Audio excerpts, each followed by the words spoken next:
And we are already on the second lesson. Are you excited? Because I'm really excited to teach you a lot. But before we start, let's dive into local servers.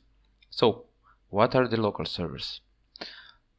This is the package that will install everything you need for WordPress or anything else. It's just like you have a server, but on your local machine. Nobody else can view it. Of course, if you don't allow them, you can always make your server public, but if you don't, then this is just for your purposes, for testing and everything. So there are a lot of talks about what is the best environment for developing WordPress using Vagrant, Docker or something like that, but let's not stress about that. You can build awesome plugins, awesome themes, even if you don't go into such advanced setup for your WordPress environment.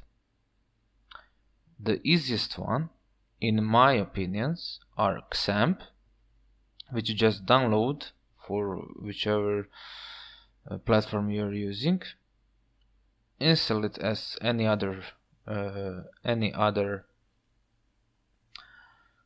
program or application and just start it up.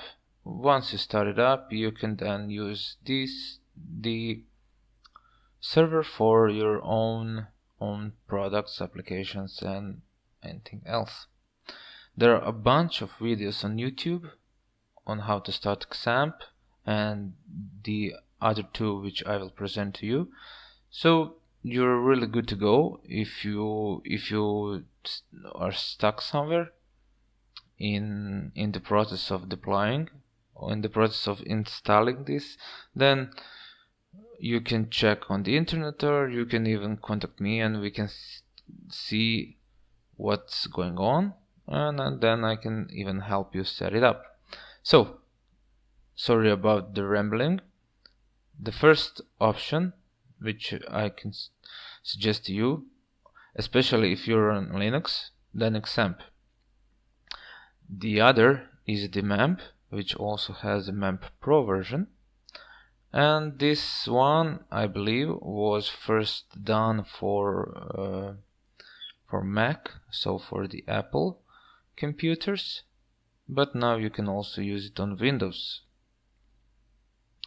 And then the last one is the WAMP server, which is only for Windows.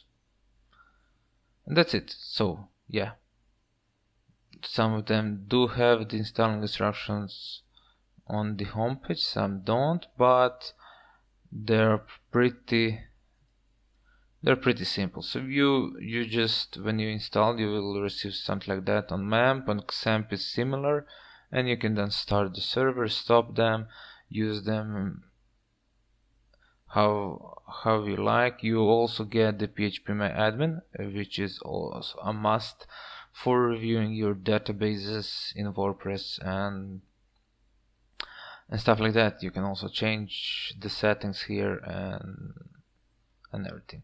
So that's it. So if you're on Linux, use XAMPP. If you're Windows or Mac, use MAMP or XAMPP. I tried WAMP, it was good, but sometimes there were some glitches, and so I transferred to XAMPP on my Windows machine.